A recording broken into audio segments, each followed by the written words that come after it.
Hey everybody, before I get started, I just want to mention a couple of ways that you can engage with me on a more personal level. I have a few avenues set up and I keep focusing on one, and I figured why don't I make a short little video talking about all of them real quick before we get into these episodes. So first thing, Patreon. There's a link in the episode description, in every episode description to the Patreon, as well as a video on the feed called Major Announcement that has all the details of what each tier offers and how much they cost. I implore you to check that out. I offer a lot of cool shit for my patrons.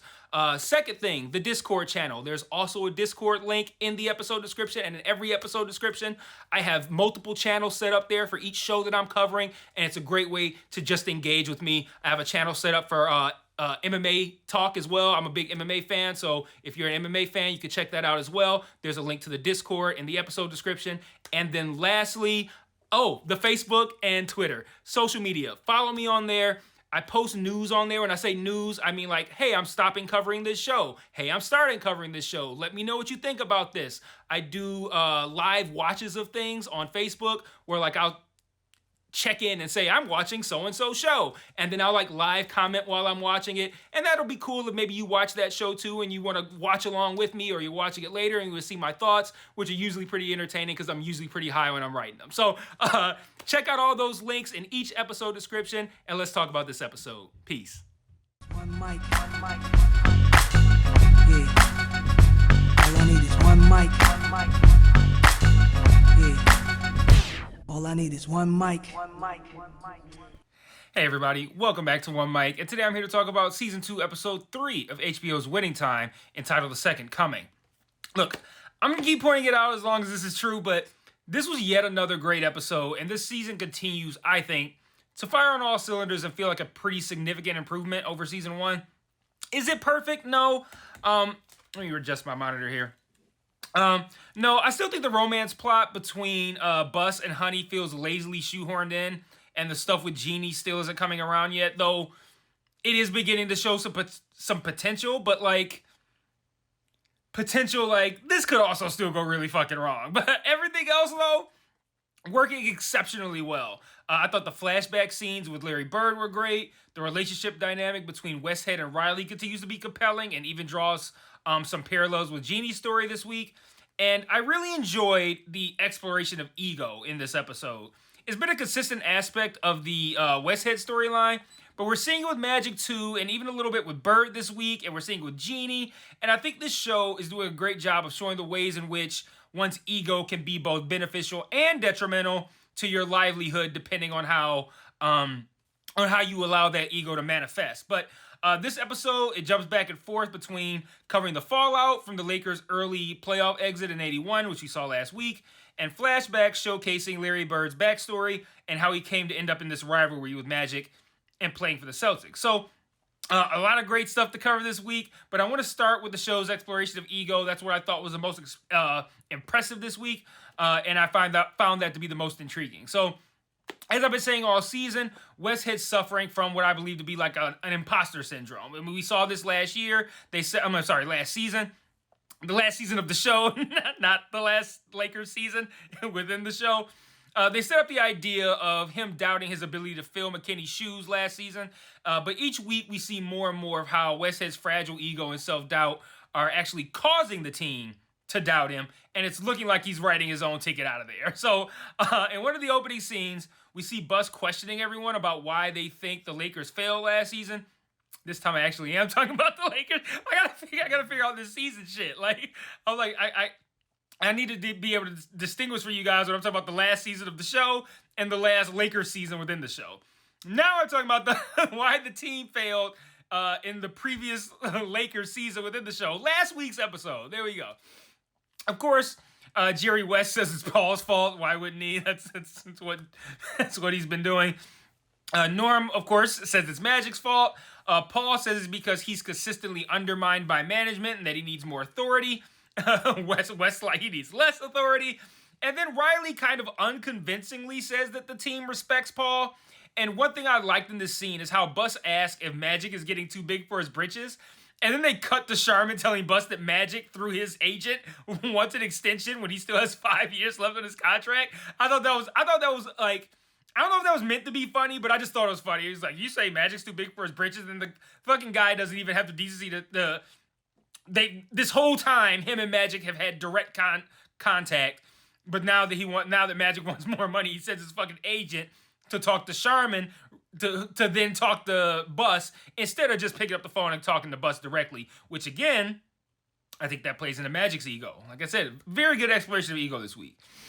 Where am I? Oh, so we've known for a long time that Paul has a lot of doubts about his own abilities and has a chip on his shoulder following McKinney, who everyone respected.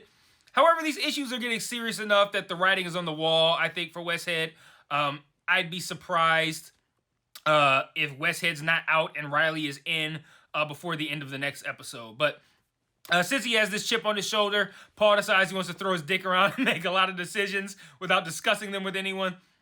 He decides he wants Mitch Kupchak, and rather than running this by anyone and having Elgin Baylor, who I guess was the Lakers scout at this time, and that sounds familiar from season 1, rather than have Elgin Baylor check him out, Paul reveals that not only does he have a guy, but he's already sent that guy, Mike Tebow, to scout Mitch Kupchak, and he's already given the go-ahead.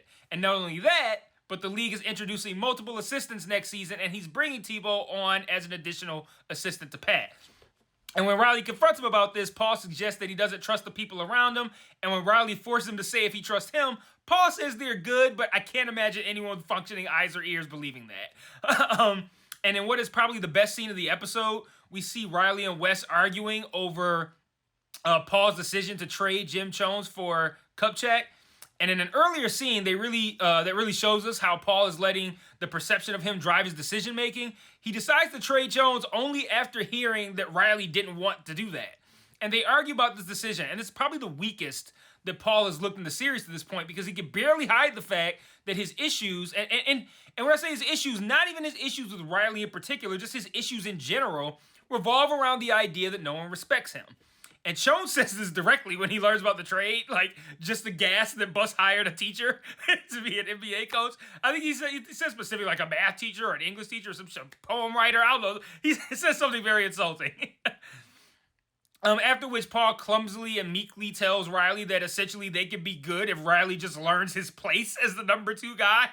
So, like I said, it looks like Westhead's time on the team is nearing an end. I'd be surprised he makes it out the next episode. But I think what they've done, showing his progression from someone who just doubts themselves into someone who actively ends up sabotaging themselves because they can't keep their ego in check, I think that they've done a great job with the Westhead storyline so far this season.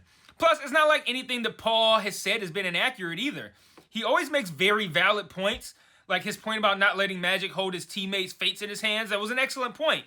But the show, and Jason Segel specifically, I think have done a great job of showing us that his logic, as accurate as it may be, is really just a mask for his frail ego. So let's move on.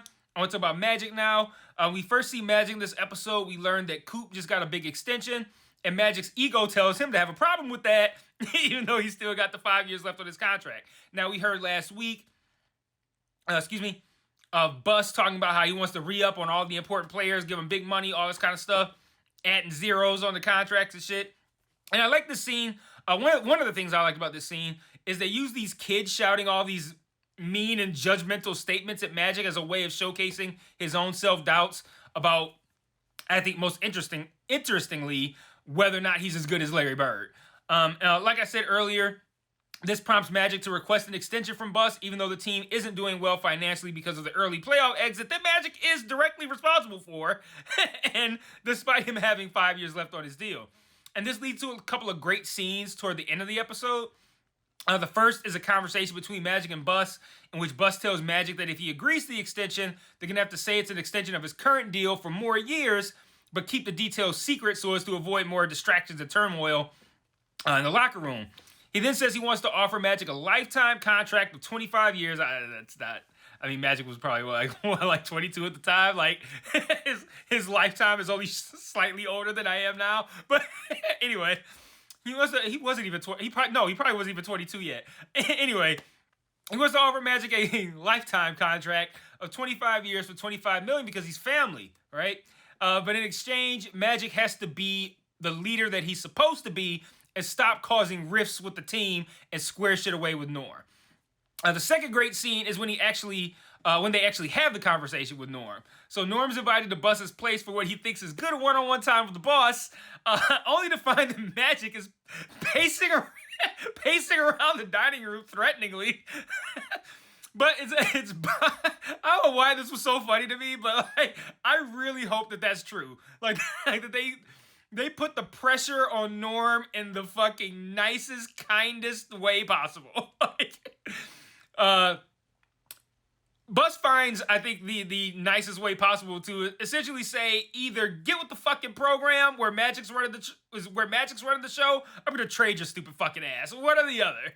That whole scene was just awesome. Like, you got Bus, talk about a compliment sandwich. Like, there wasn't even like usually it's like compliment, criticism, compliment. That's the compliment sandwich. There wasn't even a criticism in there. It was all compliments, but somehow the whole sandwich was shut the fuck up or I'm gonna trade you. And I don't know how they pulled that off, but it was a really great scene.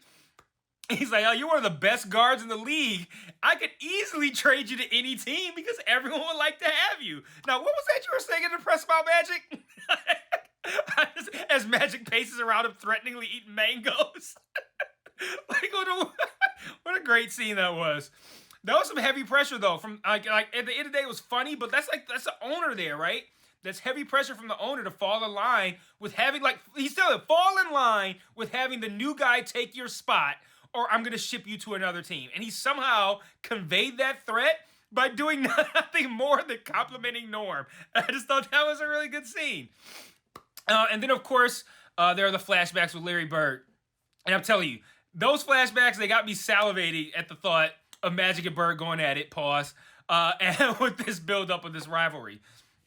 So the episode opens with Bird tauntingly blowing cigar smoke through the TV into Magic's face as the Celtics celebrate winning the 1981 title. But we come to find out through the episode that winning the championship wasn't quite good enough for Larry Bird. We open at 74 with Bird telling his dad that he's dropping out in Indiana because he wants to be home at French Lick. His father seems like kind of a deadbeat, but was proud of Larry for going to college, so this news seems to be pretty devastating to him. A side note, if you guys haven't heard it yet, one of the nicknames for Larry Bird is the Hick from French Lick. So look forward to hearing that nice little rhyming phrase pretty soon. Unless somehow the word Hick is offensive now. Who knows? Maybe it is. Maybe there's some Hicks watching this show. They're going to curse through their teeth or something. Curse through their missing teeth about how they're being characterized. But anyway, the show seems to imply that Bird's decision to drop out of college went a long way into his father deciding to take his own life. Now, I did some research. The internet seems to agree that Bird's father was already unstable, and the recent divorce from Bird's mother is what put him over the edge. But regardless of what actually happened, I thought the idea of Bird's decision breaking his father's heart to that degree and how much that would then weigh on Larry Bird, I thought that was an interesting and well played out creative decision. I thought they executed it pretty well. I thought it worked. So we then moved to 76, and we see Indiana State's at the time assistant coach. I forget his name, but he ended up being the head coach. I don't know if it was the next season, but he's the coach. He was the head coach when they played Michigan State in 79. We see him scouting Bird as Bird is hooping with some black guys behind a restaurant that I'm assuming the black guys work at. Another thing I think the show implied here is that Bird learned his legendary shit talking from those black guys. I don't know if that's what really happened. I'm not even sure that they're trying to imply that, but I kind of picked up on that. And it's one of those things where you have to know that Bird is kind of legendary for shit talking. But we'll see. Where was I? So, this same assistant coach, he promises Bird a challenge if Bird just shows up at Indiana State and tries out. And boy, oh boy, does Larry Bird love a challenge. So he shows up at this gym looking like he just got done feeding his fucking chickens. And drops 43 on this team. His fucking jeans and dirty fucking boots. The show pops up a graphic and is like, yo, he for real did this in his fucking jeans, bro. And I believe it 100%. If you're not an NBA fan, the stories of what Larry Bird has done in the interest of showing how much better he is than everyone else, are legendary. So much so that not only do I believe he scored 43 points in Genie's, but that's one of the more believable Larry Bird stories that I've heard. I've heard stuff that's way tougher to accept than that. So yeah, Larry Bird dropping 43 on some college players in Genie's, 100% believe it. One thing I don't know though is that if Bird cursed in real life the way he does on this show, and I kind of hope he doesn't, because it adds so much to the character to have him walk into a place looking like he's allergic to showers and go, give me the fucking ball. I think it works, man. The more he curses, the more I like the Larry Birds. Man, I really can't wait for these two to go at it. Pause. Fast forward to 1979, and Red Auerbach is still at Bird's crib saying that he drafted Bird, but if he doesn't sign soon, he's going to be eligible for the next draft. So what the fuck, Larry? Red says that he made a commitment, but Bird says he wants to finish what he started at Indiana State.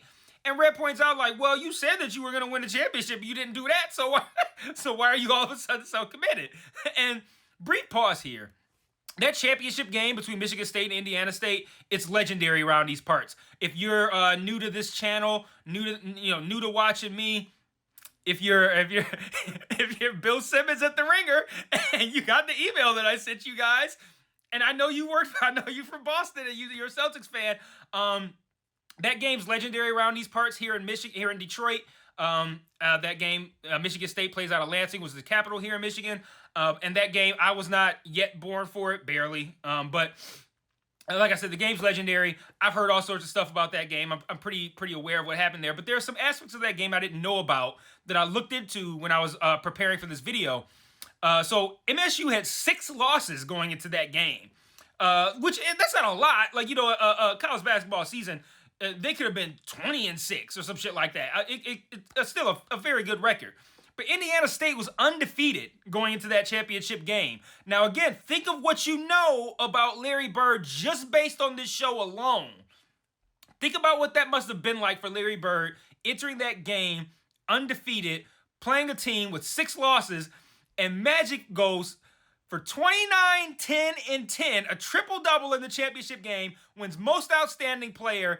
And now, that's why I think the final scene of this episode is so effective, because Bird comes home. He's got an all Celtics shit. He's got a Celtics jacket on.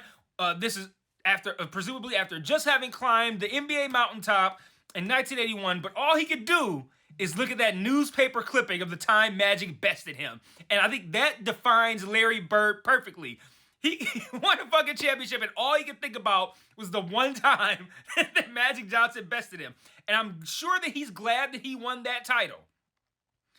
And I'm not speaking for real life Larry Bird, but the Larry Bird on this show, I'm sure he also wasn't satisfied because it wasn't over Magic Johnson. And I think that's really fucking cool that they were able to convey that sentiment without actually having him say that directly. So really good stuff there. Ultimately, Red seems to sell Bird on signing with the Celtics due to Boston. 3 reasons. Due to Boston being a working class town, which I've never been to Boston. It's one of the few cities I've never been to. I heard this is very fucking racist, so not the place for me. But I have heard that, and I believe that to be true. It strikes me as a working class town, coming from Detroit, with another working class town, the home of cars. Real recognize real. I see that in Boston. That they're a working class town, so I believe that. He says, number 2, that Bird's the best corner man who ever lived, which, talking about ego, that feeds into his ego, which, again, we saw at work with him look at that newspaper clip. And then lastly, asking if he's sure Magic wouldn't get drafted ahead of him due to the performance that I just mentioned in that championship game. And again, that's now a poke at Larry's ego. For the final comment on ego from this episode, I want to take a quick look at Genie'S storyline.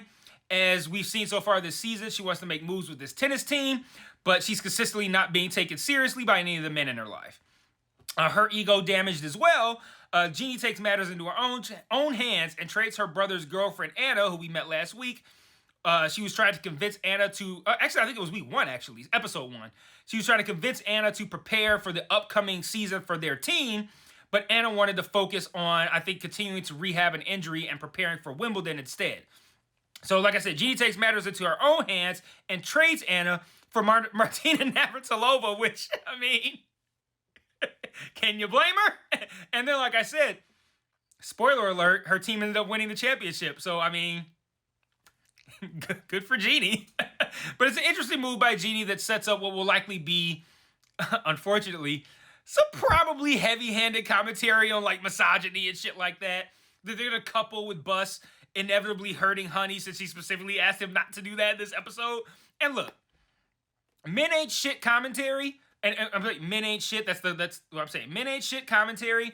It's pretty prevalent nowadays. So when you do it, you have to do it carefully, not because you need to worry about our feelings. Fuck our feelings, but just to do it in a way that's effective. The Barbie movie did it remarkably by flipping stereotypes on their heads and creating a world where the men in the audience can hopefully see and understand what women experience in their day-to-day life. Like, that was a creative way of men ain't shit commentary.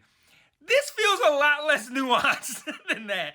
And not a lot more like, well, we can't have the whole show focus on the Lakers, so let's throw some men ain't shit scenes together with Bus womanizing and Genie's great ideas being shot down because she has tits. Like, that's like that feels like that was their men ain't shit commentary, and it feels very lazy, and I don't know.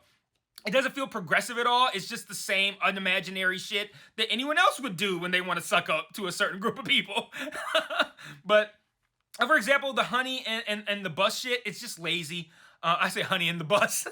Sounds like a terrible cartoon. Honey and the Jerry Bus shit, it's just lazy. Like, they kicked this relationship up a notch in this episode, but they haven't earned it. Like, I don't give a fuck about Honey or this relationship.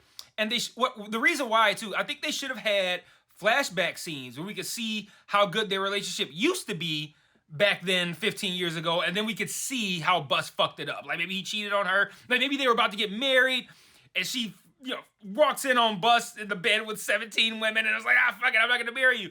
And then we could see, like, Bus, you womanizing piece of shit. So now when he's doing all of this stuff in these episodes, we could think now, or in this present day and time, we could think like, but we know what you did to her, it was terrible. So then, when, inevitably, when he does hurt Honey, after she says, don't hurt me in this episode, inevitably when that happens, it would mean more if we'd seen that, what happened with them in the past. But you're not going to get that same emotional response from me when Honey's introduction was Bus talking about how he dreamt about a girl he used to fuck back in the day. And then now all of a sudden they're like, now we're on episode 3, and it looks like they're on the cusp of like getting married and shit. And I'm like, I just don't buy this. And I felt like they were a little bit lazy with it. They wanted to focus on the important things, but I don't know, did we need this? I don't know. I just really hope that since this show is based on real life events, that this story / relationship with Honey is important enough for inclusion, and that they're not just like amplifying an insignificant relationship because every goddamn movie or show thinks that we want to see some fucking romance in it. I don't. I don't know why they're just like, hey, let's make a story about the Lakers and the Lakers and Magic Johnson. Like, who can we have them fucking? Like, I don't care. Like, I don't feel like romance has to be shoehorned into everything. And I'm not saying that's what's happening here, because again, this is a real life person, a real life relationship. I just want to make sure that this has an ending that makes me understand why it was included, and that they're not just like, hey, we need to have Bus fucking somebody. Like, that's all I want. But having said that, those are my only very minor complaints. Again, I thought the exploration of ego this week was great. I think the pacing on this show continues to be great, because the first 3 episodes have been great. We still haven't fully got to like Bird and Magic and their rivalry. So I look more and more forward to watching this every week. I'm really enjoying this one. It seems pretty sure like it's gonna make my top 10. Season 1 was just honorable mention. But yeah, looking forward to next week. Let me know what you guys thought about this episode in the comments, and I will see you next Monday for episode 4. And until then, peace.